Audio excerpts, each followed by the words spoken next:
Good morning to everybody. Once again, Pritesh sir welcomes you all in the video lecture.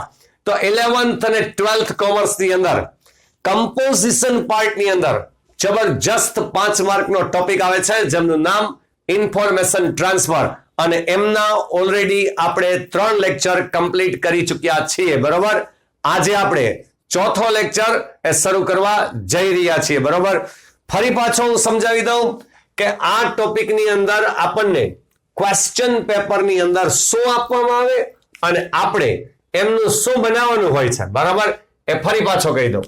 Question પેપરની અંદર non verbal ઇન્ફોર્મેશનમાં table, કોઠો, chart, graph, diagram કે picture માંથી કોઈ બી એક વસ્તુ આપવામાં આવી શકે, પણ બોર્ડની અંદર મોસ્ટ ઓફ અત્યાર સુધીમાં ટેબલ વધુ આવ્યા છે. બરાબર, અને પિક્ચર ડિસ્ક્રિપ્શન 10મા ધોરણની અંદર તમે ઓલરેડી એમનો અભ્યાસ કરી ચૂક્યા છો. બરાબર છે, એટલે એમની પૂછાવાની સંભાવના નહીવત છે, પણ ટેબલ વધારે પડતા આવે છે. આપણે દરેક વસ્તુ લેશું. આમાંથી કોઈ બી એક વસ્તુ ક્વેશ્ચન પેપરની અંદર આપવામાં આવે જે અનસીન જ હોય છે, મારા માટે બી અનસીન જ હોય છે. હું કરાવું એ જ ટેબલ આવે એવું જરાય નથી. બરાબર, આપણે તો આને એઝ અ પ્રેક્ટિસ તરીકે આપણે શીખીએ છીએ. બરાબર, લખતા શીખીએ છીએ, રાઈટ. તો આ જ આવશે એવું જરૂરી નહીં, પણ આના જેવું તો આવી જ શકે. બરાબર છે, એટલે આટલા ટેબલ આપણે શીખીએ, આટલી ગ્રાફ, ચાર્ટ બધું શીખીએ તો ઘણું ખરું એના જેવું જ આવી જતું હોય. બરાબર છે, 80 વર્ડ્સની અંદર 80 વર્ડ્સમાં કે મોર દેન 80 વર્ડ્સમાં એક પેરેગ્રાફ લખવાનો હોય છે. બરાબર છે, 80 વર્ડ્સ થી વધુ થાય તો બી ચાલે, પણ બે વસ્તુ જરૂરી છે એમાં. તમને જે આપેલી માહિતી છે એમનો પ્રયોગ થયેલો હોવો જોઈએ, અને જે માહિતીનો ઉપયોગ કરીને તમે જે સેન્ટેન્સીસ બનાવો, બરાબર, એ ગ્રામેટિકલી પરફેક્ટ સેન્ટેન્સીસ હોવા જોઈએ, રાઈટ. તો તમને એના 5 માર્ક મળે છે, રાઈટ. આજે આપણે ચોથો ટેબલ છે એની શરૂઆત કરીએ. હું અહીં જે આપેલી સૂચના છે એ વાંચું છું. Study the following budget. ઘરના બજેટથી લઈ અને દેશના બજેટ સુધીની વાત આવતી હોય છે. બરાબર, તો study the following budget of mister Kartik શેઠ. આવક એમની સામે જાવક એટલે બજેટ તૈયાર થાય. બરાબર છે, તો કાર્તિક શેઠ નામના વ્યક્તિની જે બજેટ છે એમના ઘરનું, એમની માહિતી આપેલી છે. And write about 8 sentences. આમાં 8 સેન્ટેન્સીસ કીધા, આપણે 80 વર્ડ્સ થવા જ જોઈએ, એ ધ્યાન રાખવાનું. બરાબર છે. Budget of mister Kartik Sheth for the month of January 2010. 2010ના જાન્યુઆરી મંથનું કાર્તિક શેઠનું બજેટ અહીં આપણને આપેલું છે. બરાબર, હવે ઇન્કમ આપેલી છે અને આ બાજુ રેગ્યુલર એક્સપેન્સીસ આપેલા છે. એટલે મંથમાં શું એક્સપેન્સ અને ઇન્કમ શું, એ ઇન્કમમાં 8000 સેલરી પર મંથ, અને કોઈ એક જગ્યાએ જોબ હોય એમની. બરાબર છે, તો 8000 પર મંથ સેલરી હોય. પાર્ટ ટાઈમ જોબ બી કરતા હોય, થોડો ઘણો ટાઈમ મળતો હોય તો એમાં 1500 રૂપિયા મળે છે. એટલે ટોટલ ઇન્કમ છે એમની 9500 રૂપીસ છે. એમાંથી દર મંથ જે રેગ્યુલર એક્સપેન્સ છે એ શું છે, તો 2000 રૂપીસ હાઉસ રેન્ટ મંથલી એ આપે છે. 3500 રૂપીસ છે એ ફૂડ અને વેજીટેબલ્સમાં ખર્ચ થાય છે. 600 milk, 300 rupees for medicines, 500 for fees for children, 400 electric bill plus phone bill, અને ₹600 મિસેલેનિયસ. મિસેલેનિયસ શબ્દ તમારે આવતો હોય અકાઉન્ટની અંદર. બરોબર છે, અકાઉન્ટન્સીની અંદર મિસેલેનિયસ એટલે પરચુરણ જે ખર્ચ આવતો હોય વગેરે વગેરે, રાઈટ. એ તો ₹7900 એ એમનો ખર્ચ થાય છે, અને 9500 રૂપીસ. બરોબર છે, તો આ ખર્ચ પેટે એટલા છે. બરાબર, હવે આપણે જોવાનું એ રહ્યું, રાઈટ. તો 6 ને 4 10 ને 5 15 ને 3 18 ને 6 18 ને 6 24 ને 5 29 9. બરાબર છે, રાઈટ. અને 2 ને 2 4 ને 3 7 ઓકે અને આ 8 અને 1 9 500 બરાબર. હવે આ રીતે આપણને આપેલું છે રાઈટ. એટલે પહેલા તો ધીસ ટેબલ રાઈટ જે આપણે સેન્ટેન્સ શરૂઆત કરીએ છીએ રાઈટ એ આપણે શરૂઆત કરીએ કે ધીસ ટેબલ શોઝ અથવા this table gives this table shows અથવા gives the information about હવે શેના વિશેની આ માહિતી આપે છે જો તો information about the budget of this table gives the information about the budget of Mr. Karthik Seth, right, for the month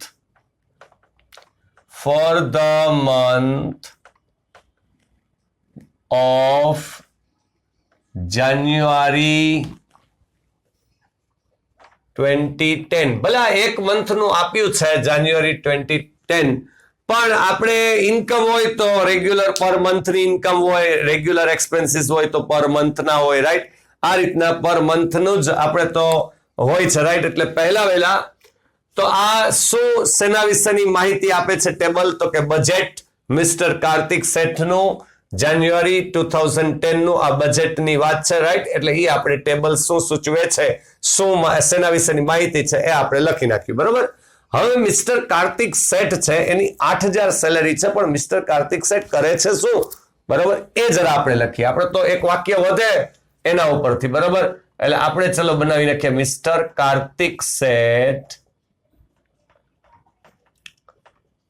is a salesman. ચલો આ સેલ્સમેન છે એમ કહી દઈએ બરોબર. Salesman and his salary is 8,000 per month અને એમની salary છે એ ₹8,000 per month બરાબર છે. 8,000 રૂપિયા પર મંથ એમની સેલરી છે ને એ કાર્તિક શેઠ એ સેલ્સમેન છે બરોબર. પછી આપણે એમ પણ કહેવું પડે ને કે એ પાર્ટ ટાઈમ જોબ પણ કરે છે રાઈટ. પછી આપણે એ પણ કહીએ કે he does a part time job બરાબર. he does a part time job and earns ₹1,500 per month બરાબર છે. તો એ પાર્ટ ટાઈમ જોબ કરે છે અને અંશ કમાય છે એમાંથી કેટલા 1,500 રૂપિયા બરાબર. હવે આના ઉપરથી આપણે આનું સેન્ટેન્સ બનાવી શકીએ ને કે 9,500 એમની ટોટલ ઇન્કમ છે બરાબર. તો એ સેન્ટેન્સ બનાવી કે his total income is 9,500 rupees 9,500 per month બરાબર રાઈટ. Full stop. હવે આમાં મિસ્ટર કાર્તિક શેઠ નું આપેલું છે બરાબર છે. એટલે મિસ્ટર કાર્તિક શેઠ નો પરિવારની અંદર રાઈટ આ એમની આ ઇન્કમ છે, આ એમનો એક્સપેન્સીસ બધો આપ્યો છે. તો બીજા કોઈની ઇન્કમ તો આપી જ નથી રાઈટ. એટલે આપણે એવું પણ લખી શકાય કે he is the only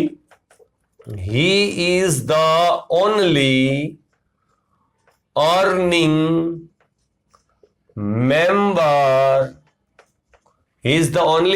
member of the family. એના પરિવારની અંદર તે એકમાત્ર કમાવનાર વ્યક્તિ છે કે સભ્ય છે રાઈટ. તો એ પણ આપણે કહીએ કે બીજા કોઈનું તો આપ્યું જ નથી પરિવારનું ને એક્સપેન્સ તો બધા આપ્યા, ફૂડ અને વેજીટેબલ્સ ને મિલ્ક ને બધાનું મેડિસિન્સ ને ચિલ્ડ્રનની ફીસ ને એ બધું એ એક્સપેન્સીસ તો જે જનરલ ઘરના હોય એ તમામ આપ્યા છે અને આવકમાં એક જ વ્યક્તિ આપ્યો છે. તો એનો મતલબ એ થયો કે એ અર્નિંગ મેમ્બર એક જ હોય રાઈટ બરાબર. હવે આ આવકની વાત લખી નાખી. હવે જરા જાવકની વાત લખીએ ભાઈ બરાબર. તો પહેલા વહેલા he pays એટલે ચૂકવે છે ને, બરાબર, pays rupees 2000, બરાબર, rupees 2000 for monthly house rent. હાલો 2000 શેના ચૂકવે છે ભાઈ? તો કે 2000 રૂપિયા તે મંથલી હાઉસ રેન્ટ માટેના ચૂકવે છે, બરાબર, દર મહિનાના ઘરના ભાડાના 2000 રૂપિયા ચૂકવે છે, બરાબર, એટલે પે એટલે ચૂકવવું, રાઈટ. પછી બીજો શબ્દનો યુઝ એ કરી શકાય, he spends, સ્પેન્ડ આવે, સ્પેન્ડ એટલે વાપરવું, બરાબર છે, પૈસા હોય એટલે, તો 3500 rupees 3500 for food and vegetables, right, બરાબર છે, વેજીટેબલ્સ, ફૂલ સ્ટોપ. તો બે મેઇન, પેલા તો ભાડું ચૂકવ્યું ને ફૂડ અને વેજીટેબલ્સ ના પેલા બે મેઇન જે ખર્ચા હોય એ, બરાબર છે. પછી અગેન લખી શકીએ he pays, હવે બધા એકારે લખી નાખીએ, બરાબર છે, he pays rupees 600 for milk, comma કરતા જઈએ, બરાબર છે, rupees 300 for medicines, બરાબર છે, કોમા કરતા જઈએ, rupees 500 for fees for children, બરાબર છે, રાઈટ. પછી કોમા કરતા જઈએ, rupees 400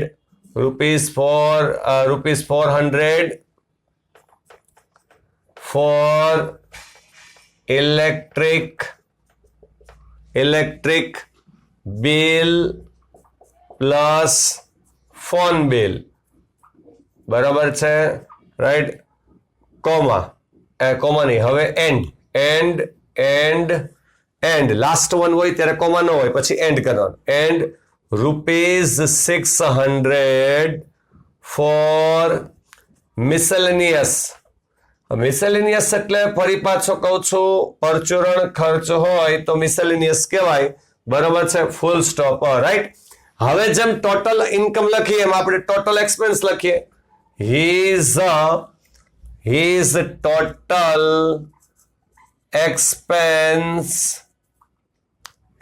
total expense is 7,900, sorry, rupees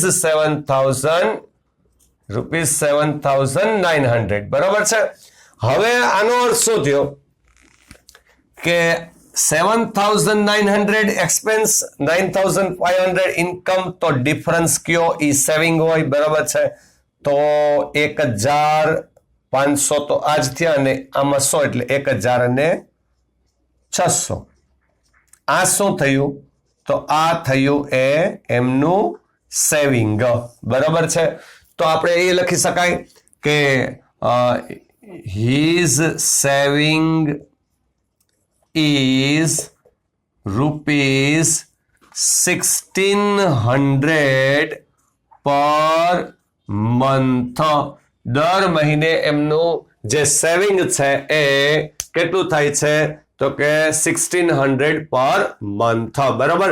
આ પણ બોર્ડમાં પૂછાયેલ છે, બરાબર છે, આ પણ બોર્ડમાં પૂછાયેલ છે. હજી સેન્ટેન્સ નામ વધારવું હોય તો આ બધાના અલગ અલગ સેન્ટેન્સ બની જાય. spends, pays, he has to pay, આમે બને ને સેન્ટેન્સ બનાવવું. he has to pay for milk, rupees 600 rupees for milk, બરાબર છે. he has to pay, right, rupees 300 for medicines, right. Every month he pays children's fees, rupees 500 for children's fees, right. આ રીતે sentence એક એક બનાવતો હજી આગળ words વધી જાય, બરોબર છે, આ રીતે વધી જશે, રાઈટ. તો આ આપણું ચોથું ટેબલ, એમનો આન્સર. પહેલા તો ટેક અ સ્ક્રીનશોટ.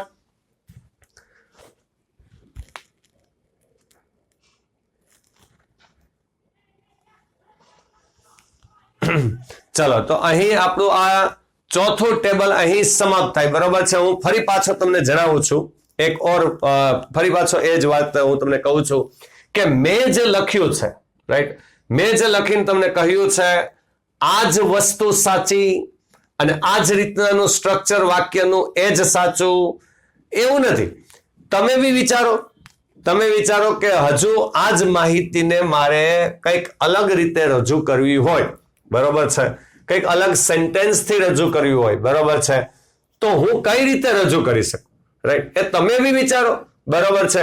અને કોઈ અલગ રીત રજૂ કરીને તમારા સેન્ટેન્સ બનતા હોય તમે બનાવો અને તમારે પૂછવું હોય કે સર આ સેન્ટેન્સ રાઈટ છે કે આ રોંગ છે, આ રીતે લખી શકાય કે ના લખી શકાય, તો તમે તારે મને સેન્ડ કરો, બરોબર છે, મને સેન્ડ કરો, હું જોઈ દઈશ, ચેક કરી દઈશ, બરોબર છે, કે આ રીતના સેન્ટેન્સ પરફેક્ટ છે કે નહીં, બરોબર, આ રીતે લખી શકાય કે નહીં, રાઈટ, એમાં શું મિસ્ટેક છે ગ્રામેટિકલી, બરોબર, આ બધું હું ચેક કરીને તમને આપીશ, રાઈટ. એટલે હું જ લખું છું એ જ રાઈટ એવું નથી. આમાં એ જ કરવાનું છે આપણે કે જે માહિતી આપી છે એનો પ્રયોગ કરીને આપણે સેન્ટેન્સીસ અલગ અલગ રીતના આપણે બનાવી શકીએ, બરોબર છે. તો આ જ કરવાનું છે, રાઈટ. એ જ વસ્તુ આપણે શીખવાની છે જેથી કરીને આપણે ટોપિક પોઈન્ટ ઉપરથી આપણને ઘણું લખતા આવડે, બરોબર. આ શરૂઆતના ટેબલ છે હજુ, રાઈટ. હજુ થોડાક આગળ વધશું આપણે, બરોબર છે. હજુ જેમ જેમ આગળ વધશું તેમ તેમ હજુ નવું આવતું જશે, બરોબર. તો અહીં સુધી રાખતે, બરોબર છે. Have a nice day, good bye, આવજો, ટાટા.